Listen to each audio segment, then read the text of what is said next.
अस्सलाम वालेकुम। आज हम फिज़िक्स ऑफ सॉलिड्स का 7th और लास्ट लेक्चर स्टार्ट कर रहे हैं और आज का हमारा टॉपिक है हिस्टैरिसीस लूप।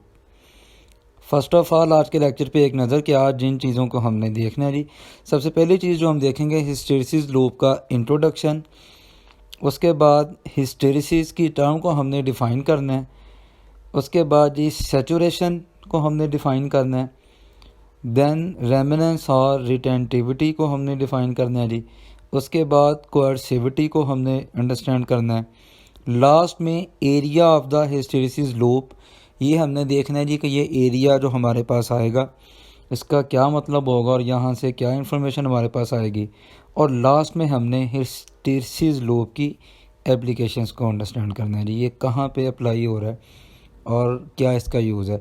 और आज वो तमाम जो सवालात हैं आपके जी, उनका जवाब उम्मीद है जी आज के लेक्चर में उनका मिल जाएगा, जो कि इससे पहले हमने म्यूचुअल इंडक्शन में सेल्फ इंडक्शन में बात की थी कि वहाँ पे हम कोर जो है वो ट्रांसफार्म उन कॉइल्स की जो कोर है जी वो फेरोमैग्नेटिक मटेरियल यूज़ करेंगे।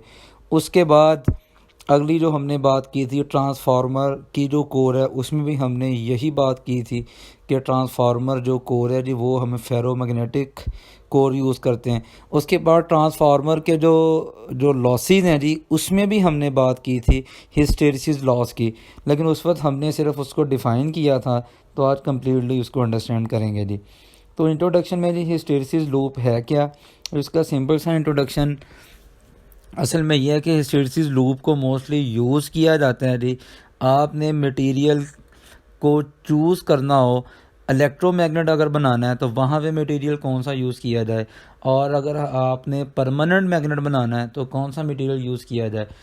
एग्जांपल ऐसे है कि आपके पास डिफरेंट मैग्नेटिक मटेरियल मौजूद हैं और आप सिलेक्शन नहीं कर पा रहे, तो आप हिस्टैरिसीस लूप उसके लिए ड्रॉ करेंगे और फिर हिस्टैरिसीस लूप को यूज़ करते हुए आप मटेरियल को चूज़ करेंगे।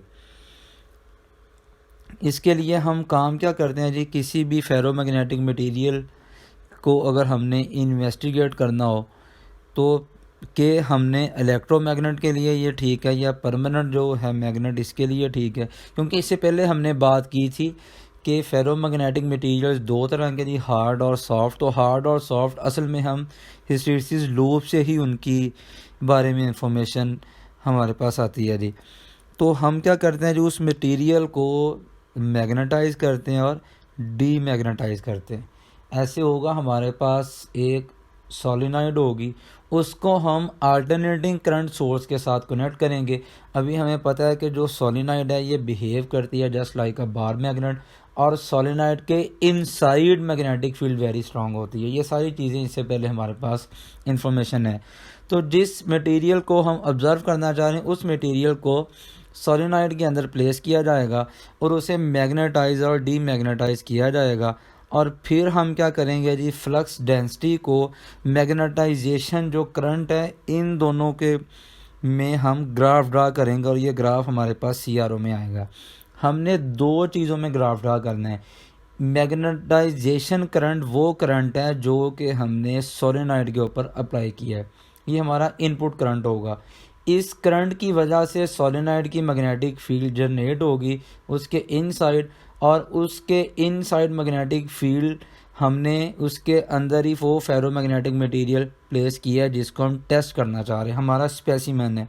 तो वो इस मैग्नेटाइजेशन करंट के अकॉर्डिंग किस तरह जो है वो मैग्नेटाइज हो रहा है और किस तरह डीमैग्नेटाइज हो रहा है, उसकी मैग्नेटिक फील्ड का मैग्नीट्यूड और हमारा जो इनपुट करंट है, इन दोनों के में हमने ग्राफ ड्रा करना है और ये इसी ग्राफ को हम हिस्टैरिसीस लूप भी कहते हैं।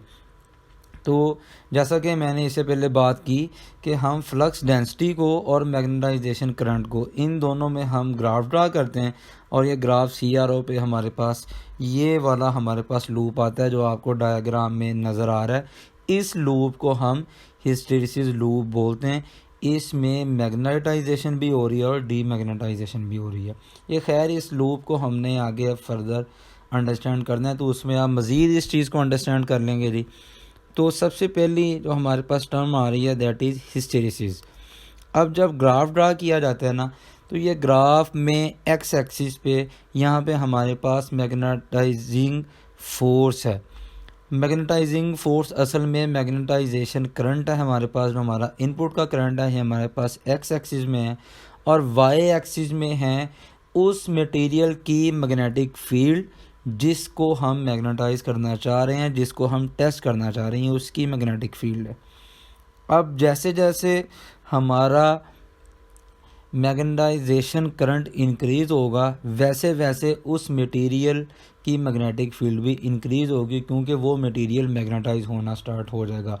और ये मैग्नेटाइज किस तरह होगा, हम डोमेन थियरी इससे पहले अंडरस्टैंड कर चुके हैं। असल में क्या होगा कि तमाम डोमेन्स हमारे इनपुट जो करंट है उस फील्ड के अकॉर्डिंग अरेंज होना स्टार्ट हो जाएंगी। तो सबसे पहला पोर्शन जो हमारे पास आएगा ये ओ ए पोर्शन आएगा, जब ये मटेरियल को मैग्नेटाइज किया जा रहा है। और फिर हम क्या करेंगे जी, जब ये फुली मैग्नेटाइज हो जाएगा उसके बाद हम करंट को डिक्रीज़ करना स्टार्ट कर देंगे, तो ये हमारे पास उसकी मैग्नेटिक फील्ड भी कम होना शुरू हो जाएगी।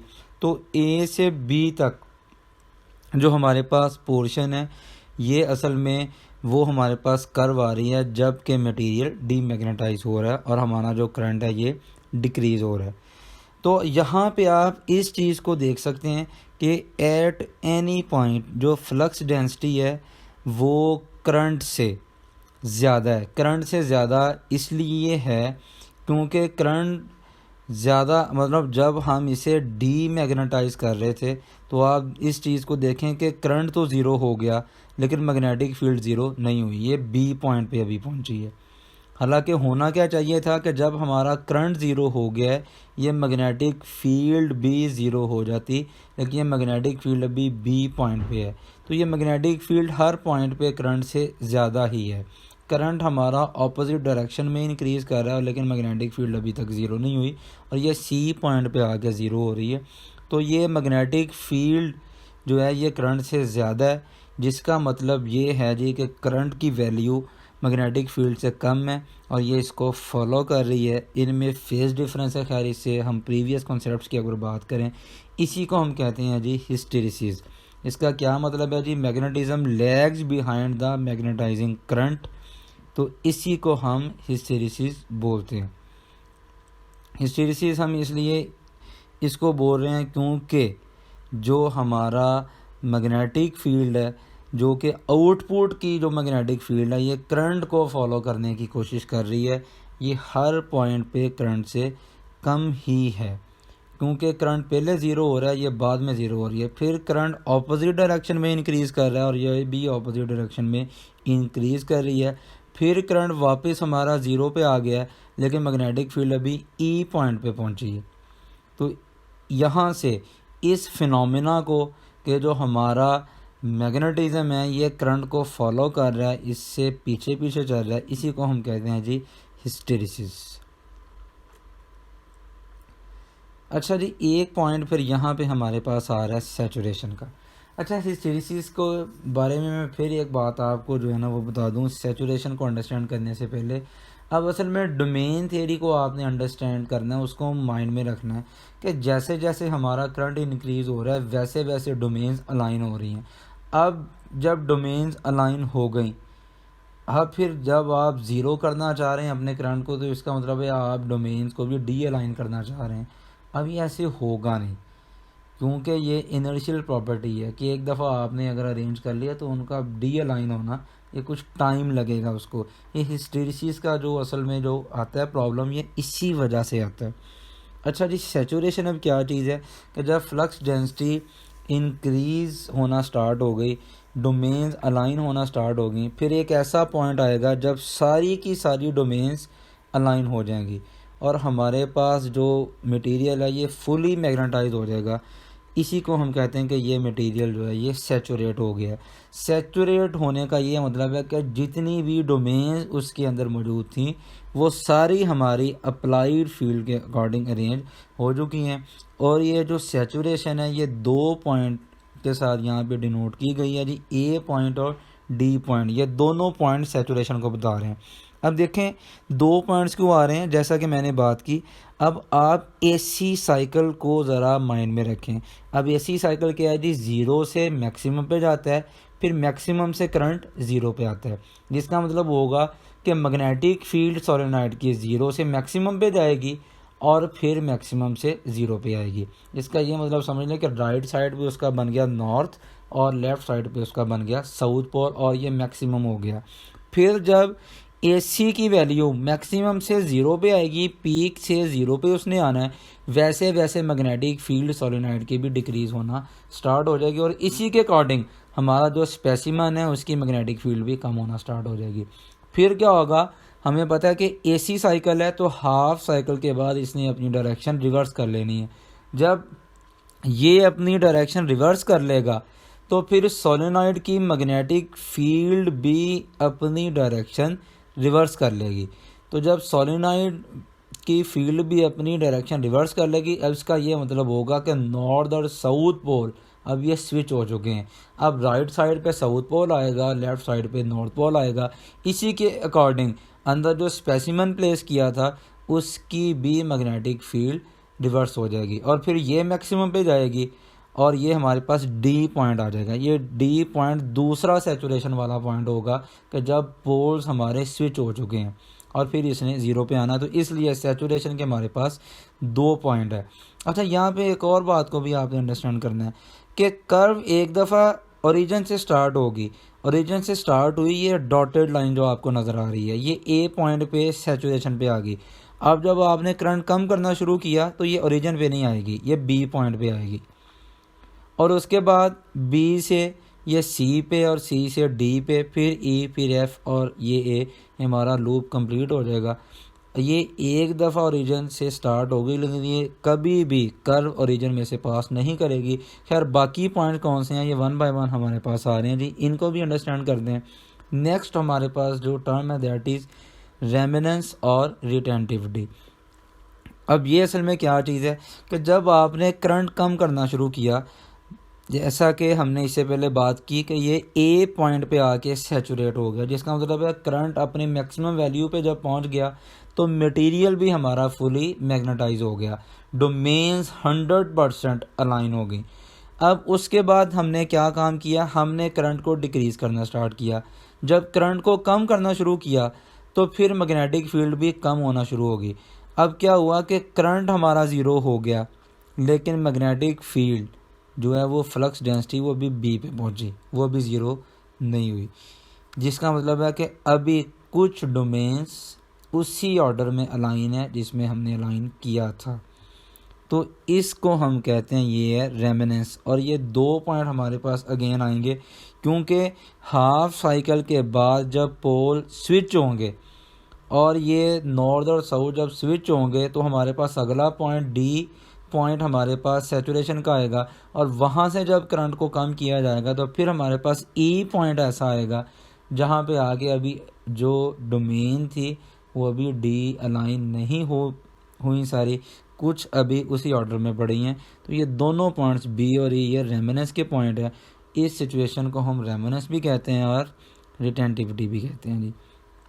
और जैसा कि मैंने इससे पहले बात की कि हमारे पास क्यों आता है, ये टेंडेंसी है डोमेन्स की कि वो पार्टली अलाइन ही रहते हैं जिस तरफ हमने उन्हें एक दफ़ा अलाइन किया था।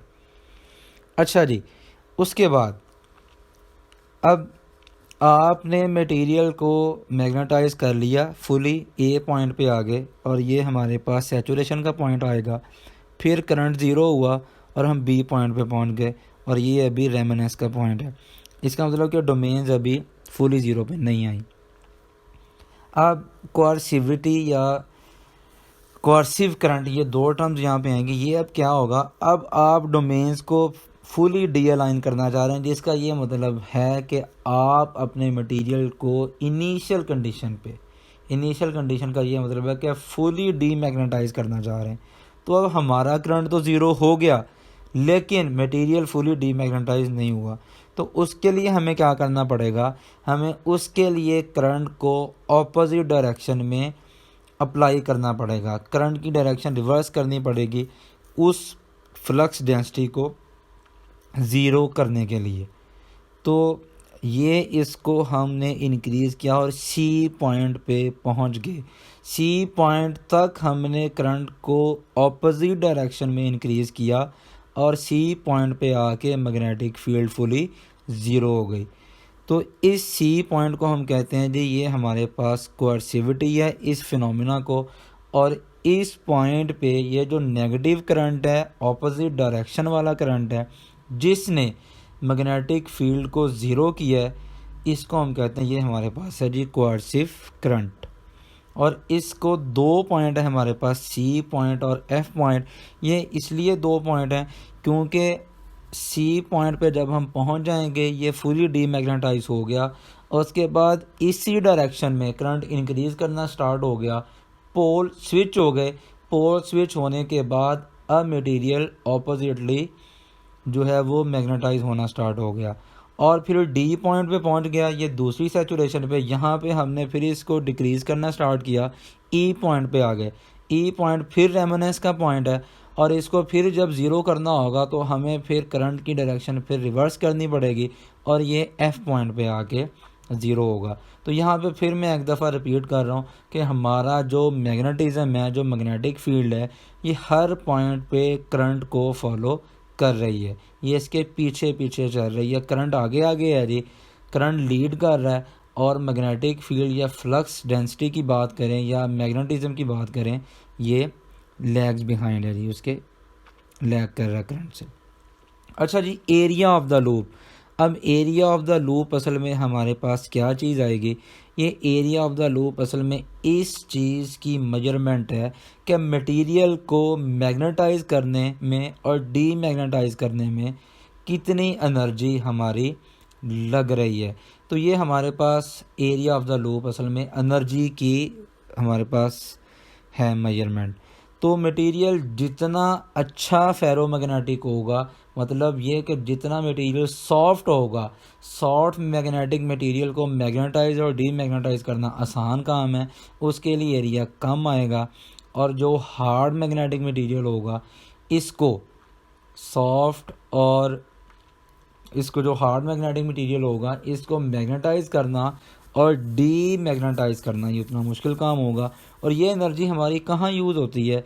ये असल में डोमेन्स की इंटरनल फ्रिक्शन के अगेंस्ट वर्क डन करने में यूज़ हो रही है। क्योंकि असल में हम क्या कर रहे हैं, हम उनको अलाइन कर रहे हैं, फिर इनको डी अलाइन कर रहे हैं, फिर हम उन्हें ऑपोजिट डायरेक्शन में अलाइन कर रहे हैं, फिर हम डी अलाइन कर रहे हैं। तो ये इनको इस प्रोसेस में हमारी कुछ एनर्जी यूटिलाइज होती है, और एरिया ऑफ द लूप इसी एनर्जी की कैलकुलेशन है। और इसी लॉस को जो कि डोमेन्स को अलाइन और डी अलाइन करने में हमारे पास यूज़ होता है, उनकी इंटरनल फ्रिक्शन को ओवरकम करने में यूज़ होता है, इसी को हम कहते हैं जी हिस्टेरिसिस लॉस। और ये हिस्टेरिसिस लॉस ही हमारे पास असल में हीट की फॉर्म में आता है। जैसा कि ट्रांसफार्मर की जो कोर है, वो हीटिंग इफेक्ट उसमें जो आता है, वो जो हीट होती है वो असल में इसी वजह से हीट अप होती है। अच्छा जी, इसकी एप्लीकेशंस कहाँ पे हैं? तो जैसा कि इससे पहले मैंने बात की कि सॉफ्ट और हार्ड मैग्नेटिक मटेरियल को फाइंड किया जा सकता है, और उसके बाद एरिया ऑफ द लूप को यूज़ करते हुए हम इस चीज़ को फाइंड कर सकते हैं कि कौन सा मटेरियल हमारे पास फ़ायदेमंद है अगर हमने इलेक्ट्रोमैग्नेट को बनाना हो, और कौन सा मटेरियल हमारे पास फ़ायदेमंद है अगर हमने परमानेंट जो मैग्नेट है उसको बनाना हो। तो यहाँ पे एरिया ऑफ द लूप, वो मटेरियल जिसकी रिटेंटिविटी की वैल्यू लार्ज होगी, उसकी कोर्सिव करंट की वैल्यू लार्ज होगी, वो परमानेंट मैग्नेट बनाने के लिए फ़ायदेमंद होगा, वो वही चूज़ किया जाएगा। जिसका मतलब यह है कि हिस्टेरिसिस लॉस इसका ज़्यादा है, रिटेंटिविटी की वैल्यू ज़्यादा है, कोर्सिविटी की वैल्यू ज़्यादा है। इसका मतलब है कि डोमेन्स को अलाइन करना और डी अलाइन, क्योंकि एक दफ़ा ये अलाइन हो गई तो इनको डी अलाइन करना बहुत मुश्किल काम है। और देखें, परमानेंट मैग्नेट में हमें चाहिए भी यही मटेरियल कि आप एक दफ़ा जब अलाइन कर दें वो अपनी अलाइनमेंट को लूज़ ना करें। तो हम फिर एरिया ऑफ द लूप देखेंगे। अगर दूसरी तरफ हम इलेक्ट्रोमैग्नेट की बात करें तो वहाँ पे हमें मटेरियल वो रिक्वायर्ड है जिसका एरिया जो है वो लूप का वेरी नैरो हो, क्योंकि जितना एरिया कम होगा इसका मतलब है कि उसकी डोमेन्स को अलाइन और डी अलाइन करने में उतनी एनर्जी कम चाहिए होगी।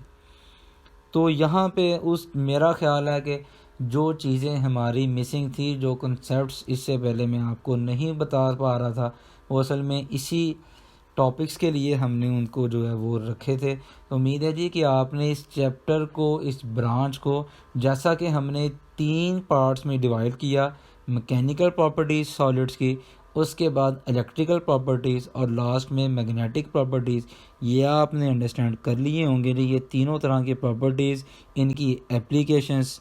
तो इंशाल्लाह जी अब हम फिज़िक्स में एक नई ब्रांच स्टार्ट करेंगे। तो till then wait for the next video.